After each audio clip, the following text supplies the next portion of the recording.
Hello, everybody, and welcome to Cancer Conversations. I am your host, Kyra. Happy Tuesday, everybody. We are definitely a little on the late side, but you know how we do. If we early or on time, it's a problem. So we're gonna get this party started. Let's get the road showing out here. Well, how you? What's up, Sean? Same, Mo. Work, work, work, work, work. How's everybody doing out there?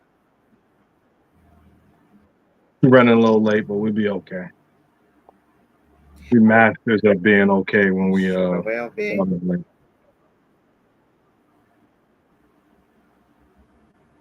How you? And of course, we are who me. Yeah, so how you? We ain't gonna talk about that. We ain't talking about that. We be all night. Anyway, and of course, we all know that we cannot do this without the one and only, the Deacon.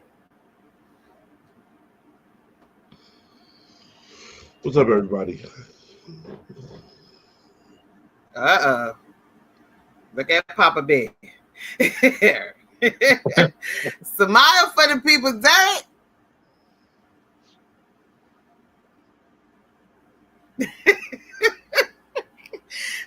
Derek, you ain't gonna get on. You ain't gonna give these people a smile. No, we can just get started. All right. And today's I'm topic sorry, y'all. is First off, if you are tuned in,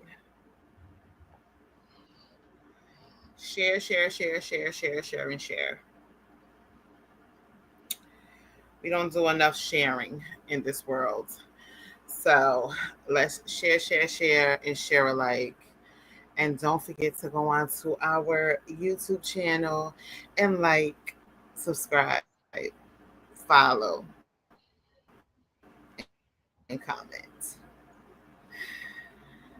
I always forget to do that. So while it's in my brain, I'm going to say it. I'm old, y'all. I'm getting old. What's up, Ivory? I'm definitely getting old. Okay. So definitely. tonight's topic, yeah, my birthday is the next week, and I will be 48 years old. So yes, sister getting old, baby. Dang. I'm old. I'm catching up to you, Sean. I'm catching up to you. I don't know what you're talking about. I'm about to be. I'm knocking on that 50s door. So today's topic is Beyond the Bro Code. Men navigating modern everything in 2025. So, okay, I can't do this right now. Shit. Oh, sorry. So, we have these wonderful, nice looking black men up here. So, my question to y'all is, how do y'all navigate with all of this new modern talk? Is it better? Is it worse? Should it go back to how it used to be? Which it probably never will. Are y'all adapting to this new way of dating and courting? Do people still court? Is that still a thing? Is courting still a thing? No, that's why you have. That's why you have all these different terminologies. In the summertime, you outside, and then when it get cold, it's cuffing season. Um, so um nobody is doing, hey, I'm interested in you, so let's talk and get to know each other, and then let's go on a couple of dates, and let's have some meaningful conversations, and let me find out what your fears are. That's stuff of the past. That's stuff most people don't even care about anymore. Today's terminology is, what can you do? What I got? What do I have? What can you get me? And what can you do for me?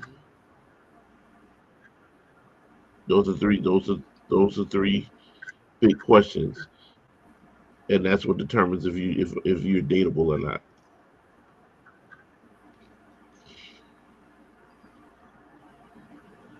Okay. What about you, Mister Davis? I mean, I'm a firm believer in family. I think we got away from that family structure, and it's like a free for all going on out here. It's like we just freestyle.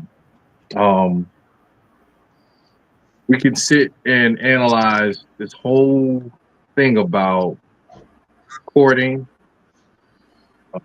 chivalry, all of these different things. But when you got one side that's not into or even think of courting and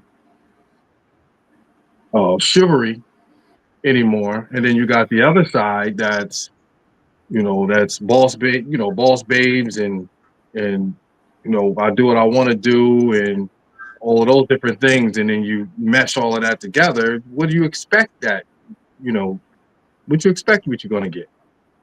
It's not going to be a community of what we had 20, 30, 40 years ago, when it was structure, the family dynamic, the nuclear family, even picking and choosing a man.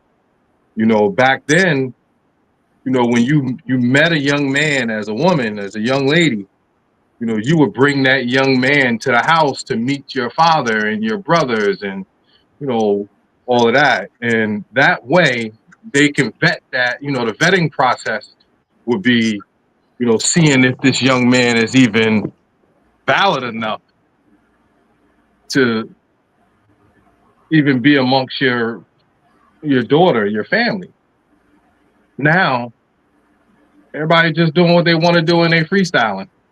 The family dynamic is broken down, and it's a trickle down theory, and then we wonder why. But to me, it's obvious. It's not a big secret on why things is the way that they are. The family dynamic is out of place. So that's my whole take on it. So, Mhm. do you think that? Okay, I understand the family dynamic um, thing. I get that part, but do you not think that men are teaching their sons and their nephews and god godsons or whatever, um how to be a man, how to court a woman, how to what the things that they're supposed to do? Is that completely gone too? I would say, to be honest, like, let's say myself, I'll be vulnerable and open. Um, my boys, wasn't in house with me. They were, we had our visitation days. I mean, so if these young men are not in place to see a man, because I'm a firm believer in order to be a man, you need to see a man. Mm-hmm. I mean, but like I said, we got a whole bunch of freestyling going on, and we think that everything is just supposed to pan out. Now, you got 80% of our children is raised in a house of a single parent, right? A single mother. Mm-hmm. Whether you're a non-residential parent and you see your kid, like I had my children 2 days a week via Mm-hmm. the judge, right? how much can you really, groom your children, especially your boys, on Mm-hmm. what a man is supposed to do, what a man is supposed to be. Now, everybody see me in community. Everybody see me doing what I do. Everybody see the 1,000-man marches, and everybody see, the professional photos that we took of the African American men in black suits. Everybody see the carnivals. Everybody see, the cookouts and the this and the that. But when you're not in a working, progressive, co-parenting relationship, and it's not on your visitation day, your children sometimes miss out on those things. And I'm a firm believer in, lack of direct men's presence help create more emotional men. Mm. When men are supposed to be more logical and not, extremely emotional men, to whereas you learn things, like a strong men's presence help with confidence, decision making, logical mindsets, less emotional and slow to anger, all of those different things. But if you're raised in a household of extreme emotions all the time, and it's not a good working co-parenting relationship, what are we expecting? And it's sad because the CDC ranked black men as the #1 fathers in the nation. Mm-hmm. But we're 80% out of the household. We're doing this outside of the household. What So if then, I'm sorry. how do you work towards closing that gap so your Like children don't suffer? the same way that I end every show, we got to get back to family. I think it's a Midwest state recently passed a law, whereas any divorce automatically go to 50-50 custody. Automatically. Where Mm-hmm. dad gets the children half of the week, mom gets the children half of the week. And divorce went down. Child support, null and void. Divorce went down. Yeah, I saw So, that. yeah, I the saw that. incentive, Wasn't that in for the financial gain for divorce and the control of the child was eliminated. Now we're going to work everything out. So what is it truly about? It shouldn't be about a financial gain and control. It should be about what's best, but really what's the best interest of the child. Absolutely. Because It if you always look at the the best interest statistics, of the child. but if you look at the statistics, single fathers fare the same way as two-parent households. So the father should have always been implemented in the child's life as far as speaking for the court system. But the court system been biased for a long time. And it's sad. With good fathers, you get more responsible kids, young men, you get better leadership, better instincts due to the teachings from men when it comes to teaching the children from their trial and error. Now the son don't have to go through the trial and error that, the father done went through. I think the coddling of young men is very, very detrimental. I think it is. Me and you both frequent the football arena, right? Yeah. I've seen where coaches went to discipline the child, and let's say the mom doesn't like it, and go and attack the coach. Don't be talking to my son like that. You can't coddle these boys. They're trying to implement structure and discipline. And we worrying about don't say that, don't say this. Man, this music alone is teaching these kids nonsense. And you worrying about a coach? They talking about killings and shooting your mama on these songs. And you worrying about what the coach said? You got Sexy Red talking about her coochie pink and her booty hole brown. And you worrying about what the coach is saying? Let me find out you be listening to Sexy Red. I'm just saying. I think we got our priorities a little mixed up. If the coach is trying to instill discipline, respect, and character, and honor into these, and he say a curse word, or he's a little abrasive, or he's a little, direct and aggressive, he'll be okay. When we came up, the teacher whooped your ass. He ain't whooping the kid's ass. He's telling him, yo, through football. I see some kids, if they ride a bike and they fall on the bike and the mom is calling, hey, come here, baby, and the dad is like, get your ass up.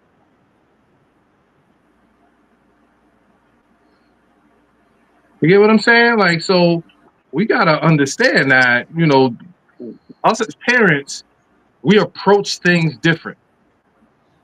Facts. We approach things different. Not saying one is better than the other. Not saying that one is more detrimental than the other. But we're different. And I respect your way of parenting, but you got to understand that I'm dad.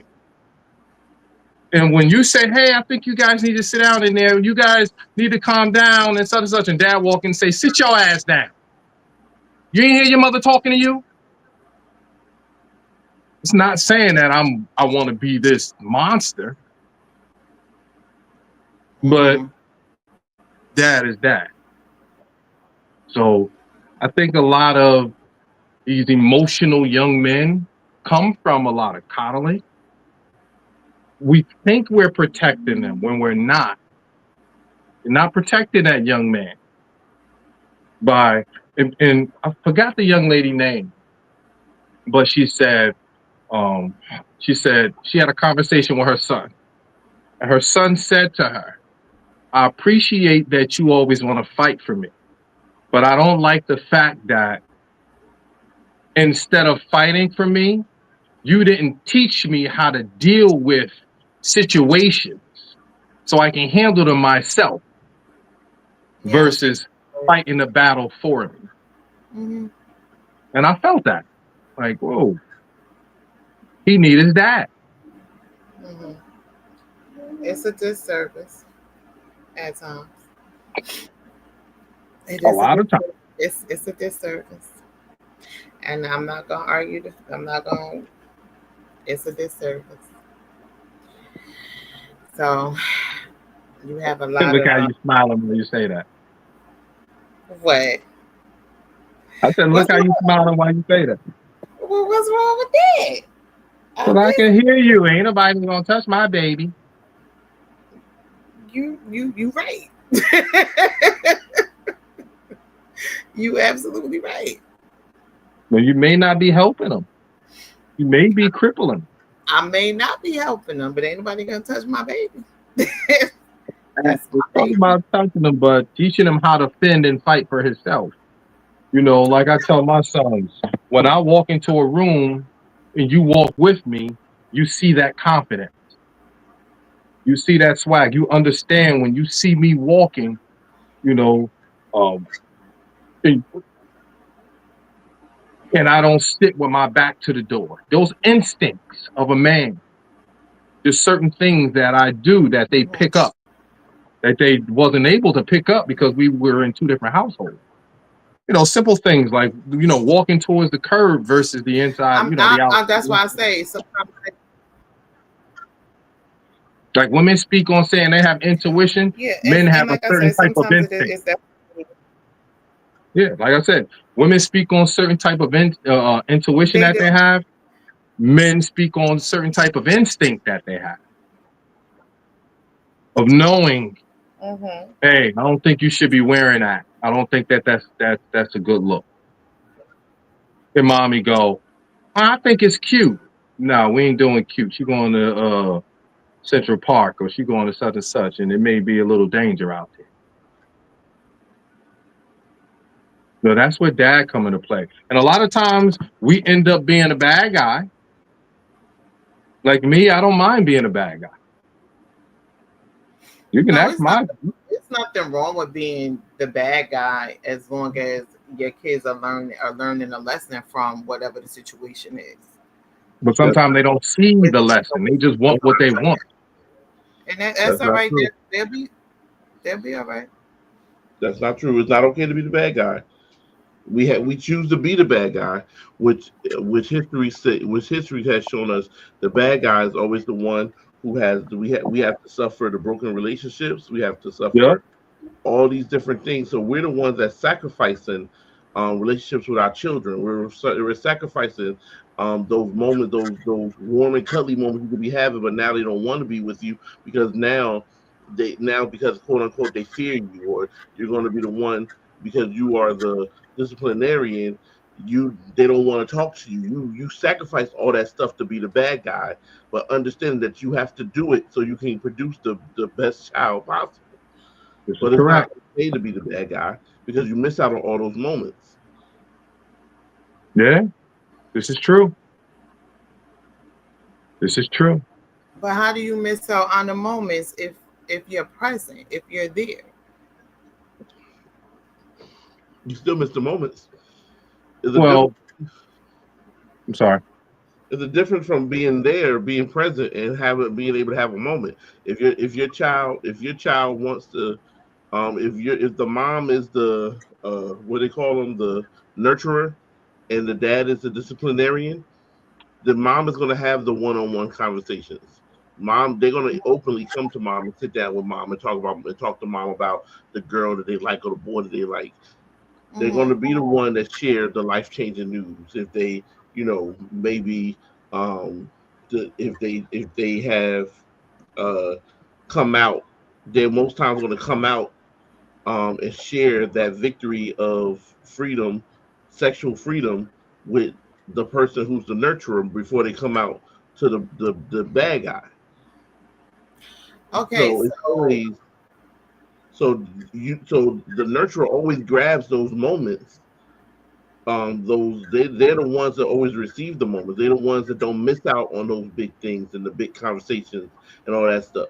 They're the ones that do the processing and they process with the child and they process and give the child a better understanding or better meaning. They're the one that get all that stuff. The bad guy get the end result. The bad guy gets okay after it all's been processed, after everything has been taken care of. Now we have talked about everything. Okay, you feel good with it? All right, now let's go talk to your father. And if I may add to that, we have to remember that 80% of these children are not in a two-parent household. Right. It's a residential parent and a non-residential parent. So when dad makes the phone call or dad has the conversation, when he's dropping baby girl off, when you're mad at dad, all you got to do is not answer the phone. All you got to do is not make the phone call because I'm mad at you. yeah, Mm-hmm. that's true. So you're not in house. See, remember when you're in house, it's easy because you come in the house, they go in their room, they mad, you know, mom or dad can just walk in a room and say, "Hey, what's your problem?" Hmm. But when you're the non-residential parent and the non-residential parent make the phone call to see how the child is doing, and they don't want to answer the phone, they just don't answer the phone. Yeah, that's true. That's absolutely true. But I don't know. Maybe it's me. But like isn't that the place that y'all want to be? Like y'all want to be the discipliners, right? Because you can't have a relationship where you can with your child and teach them what needs to be taught. Sometimes you have to be a discipliner, but still be able to still have that openness where your son or even your daughter doesn't mind coming to you to say X, Y, orange, and Z. So you can have those moments. There's no way around that. Y'all just have to be the discipliner all the time. Yeah. Well, I'm sorry, Derek. Go ahead. No, you got it. No, I think we're just choosing to use the word disciplinarian. If I'm telling you what's right and you don't want to hear it, we categorize it as now we're disciplining. If I say I don't think that that dress is appropriate, I don't think that that shirt is appropriate, I don't think Mhm. that see-through whatever is appropriate, I don't think you should be wearing that, and Mhm. I get a back and forth, now we go into discipline. Mhm. Now we go into dad as being the bad guy. What Mhm. we normally see in a non-residential residential co-parenting situation is kids know how to play the parents between each other. Hmm. They know how to play you guys against each other. And sometimes you have a spiteful co-parenting situation to where one parent will do and oblige the child because they want to be the child's friend. They want to do the most so the child is on their side Mhm. because they're playing between the both of them. So a lot of times it ain't just about disciplining, because if you two are on the same page and you say, okay, well, you're going to such and such, and and I don't think that that outfit is appropriate. And let's say mom say, well, your dad says she don't like, he don't feel it's appropriate. This is why. This is why he don't think it's appropriate, such and such. And you come to a happy medium. It's no longer going to be a disciplinarian type of situation because you both are on the same page. Discipline Mhm. comes when there's rejection, Hmm. when there's pushback. But a lot of Mhm. times when you got broken families, the parents are not on the same page. Like let's say my daughter Lex got a tattoo when she was 16. I didn't agree with it. I didn't Mhm. agree with it. Her mom said it was okay. I didn't agree with it. But I didn't create a hostile environment. She understood that I'm not a fan of it. She knows I'm not a fan of it, and we moved forward. Her mom know that I don't really care for it. Did she do it despite me? I doubt it, but at the same time, there could have been a conversation so I can give my part. I can give my say and my thought process on that. I get you. But I wasn't given that opportunity. Yeah. So when there's a good co-parenting Mhm. situation, I think things go better. I don't know. I don't. When you're dealing with young men, I truly believe that young Mhm. men need to see their good fathers, see how they move, see how they work, their work ethic, how they talk, how they love their mom. Because that's another thing that we don't see in our community. You know, good relationships, children seeing their parents love on their parents the way that love is really supposed to be. So they can, organically learn that, see that. Mhm. We see so Absolutely, but much. I think that could also be in a co-parenting situation too, where even though you and your children's mother is not together, that doesn't mean that whoever dad is with and whoever mom is with can all come together and just make it a good, healthy co-parenting situation. Oh, I agree. Sometimes that's just by like, people have, I mean, we all know there are some women that's bitter, and then you have some men that are bitter. But when it comes down to the fact that you have children, I think that you can make an effort to do so, because if everybody working together, everybody getting along, it makes the parenting a whole lot damn easier. I agree.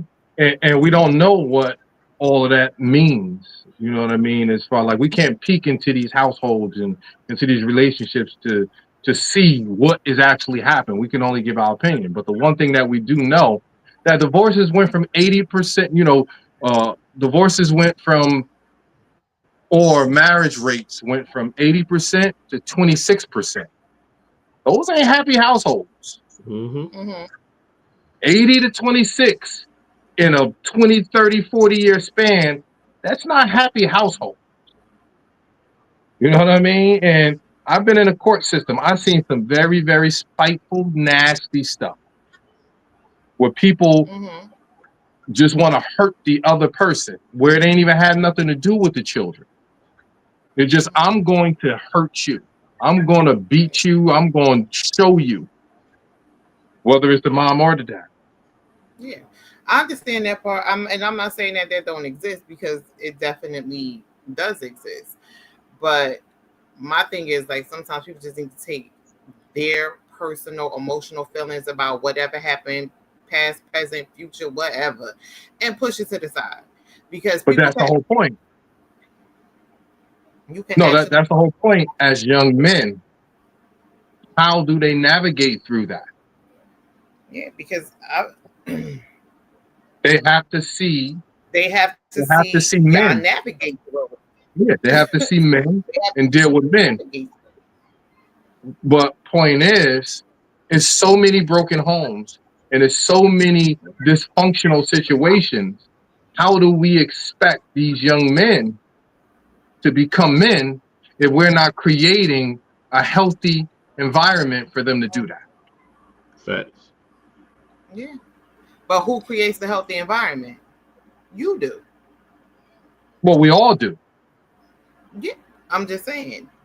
The parents create a healthy environment. So everybody, if you want a healthier environment, then you have to create that for you and your children. Yes. Yes. And that means put your ego to the side, put your pride to the side, put your emotions to the side, and get down to the nitty-gritty of it, and let's get this shit together, because we have children to raise. It's correct. And I totally agree. 100%.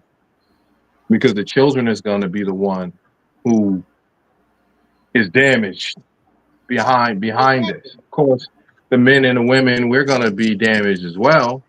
But I think that, even in our environment, my environment, people are getting too old for nonsense. And we see the destruction. We see our communities. We see the young men who don't know how to deal with their anger, who don't know how to deal with decision making, who don't know how to deal with all of those different things. And they're acting out.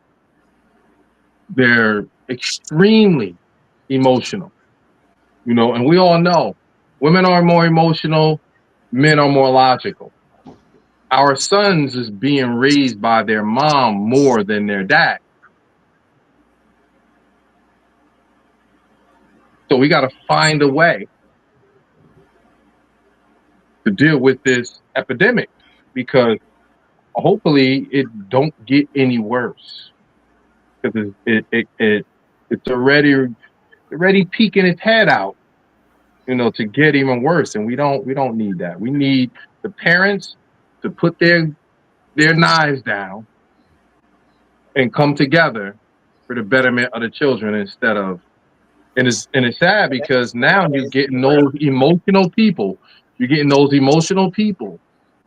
And those people that lack wisdom and some intelligence, they're having children now themselves. I saw a young lady today. I was out and about. I saw a young lady today. I thought she was a baby. I thought she was a little kid. She was carrying her child. And I'm like, do she really possess the tools? Mentally and physically, emotionally, spiritually, financially, all those different things to actually raise a child. I don't know her, but I will assume absolutely not. And that's one of and that's a problem too. Babies having babies. Yeah. So, that's a problem too. But I know that this topic is about more than just what we're talking about. So even though we about to, be going, You're going in and out. hearing from you guys, because we hear this all the time, women this, women that, whatever. So you y'all can tell us. We can hear this from a man's mouth. What is it that men are expecting from women? Like, what do you need from us in order to make y'all better, or to help y'all, or to what's the right word? You don't need to. I get it. To be courted by you guys. I ain't gonna use that, but I would say more access. Yeah. Pick me. more access to our children, especially our young men. More access to the teaching and the learnings and all of those things to our young boys. Give us the freedom to be able to do what we have to do. We need more time with them. Don't challenge us when we're trying to. If you seek me out, or you appreciated me enough to go in and out of your body to create this child, and you view me as a good dude, a good man with my head on my shoulders, allow me, the opportunity to raise my son. Sometimes, once a kid get to a certain age, a young boy especially, give that son to the father. Forget your child support, forget the control, forget all of that nonsense. Sometimes that boy need to be with his dad, because they need to see my work ethic, me getting up in the morning, doing what I'm supposed to do. When I go and do community service, when I create events, when the way that I speak to you, the way that I handle my business, the way that I move, all my instincts, the way, like now my sons, like they start to pick apart, how I am, and they take on, certain characteristics and habits that I have, the way that I move, the way that I shake a hand and look a man in the eye and, greet, the way that I open a door and walk in halfway and allow the woman to walk through, certain things that I do. They watch me and they pick those things up. But we need access to our sons. Even when you upset, the relationship with our sons have to mean more than your anger. Because I've seen that myself. Once you mad at me, now you ain't gonna see your son. My relationship with my boy has to mean more than your pettiness and your anger for me. Absolutely. So all of those things, I need access to my sons. Yeah, you got residential custody. Yeah, I can only get them on a Saturday or this day. No, once they start to get out of line, instead of telling your brother, instead of calling that person, no, you need to call his father. Because we allow the court system to peek into our relationships and try to control it. And as soon as the son gets out of line, now you need to talk to your son. No, I needed to have access to him before this went left. Mm-hmm. Because I ain't gonna allow certain things that you may, even not even want to deal with. And we see it all the time. No bash on that person or that gender, but we talking about young boys. And young boys need their fathers, especially if you have a good man in a situation. That's true. What about you, Derek? What's your advice to the women out here Take to your make y'all lives better? take your hands off of take your hands and your opinions off of these children. You know, if a father if a man has proven himself to be a good man, has proven himself to be a good father, stop inserting yourself into his fatherly moments. No good father needs no father needs no child of a good or exceptional father needs to be protected by the mother.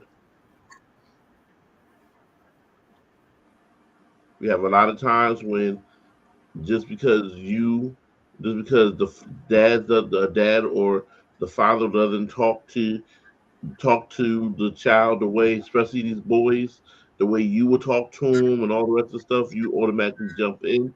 You wanna put your hands in it. You wanna dictate what can be said and what can't be said. If hands got to be laid, understand that hands had to be laid for a reason.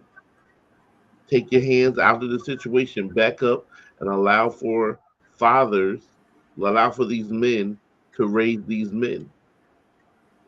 Because as long as you're inserting yourself, as long as you're putting yourself in it, all you're doing is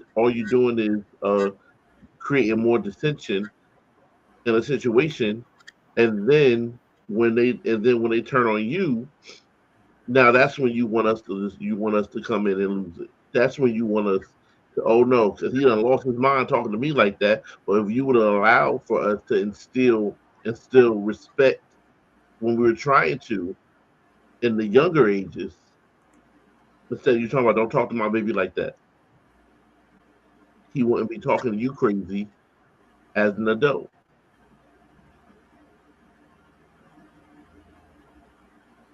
Okay. Well, this has been a very healthy conversation. There was no toxicity tonight, but we are going to say good night. We thank everybody for tuning in tonight to view the podcast. We will be back Tuesday. And I just want to put a disclaimer out. My birthday is October 3rd. So I'm going to be expecting everybody that follows Candid Conversations that, I would love some decent birthday shout outs. That would be nice.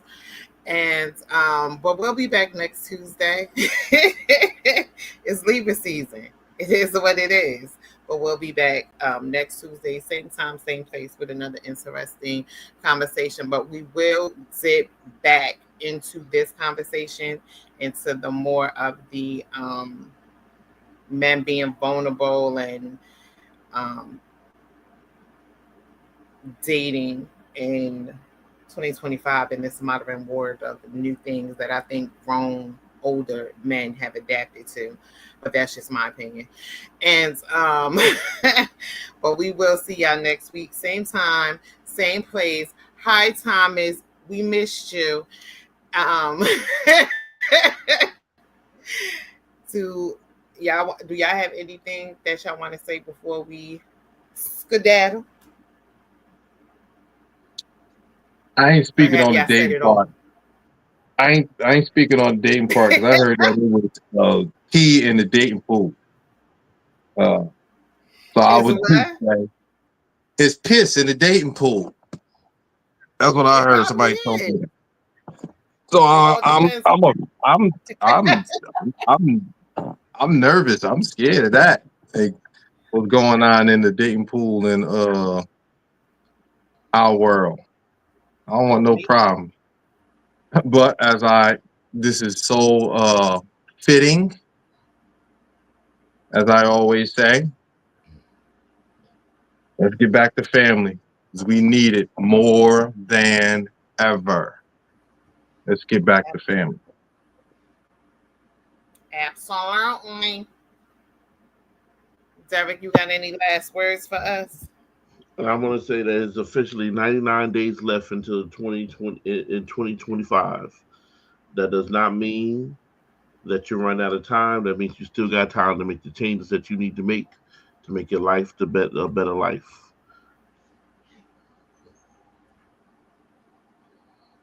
And there you have it, everybody. So we will see y'all next Tuesday, same time, same place, with a continuation of tonight's topic.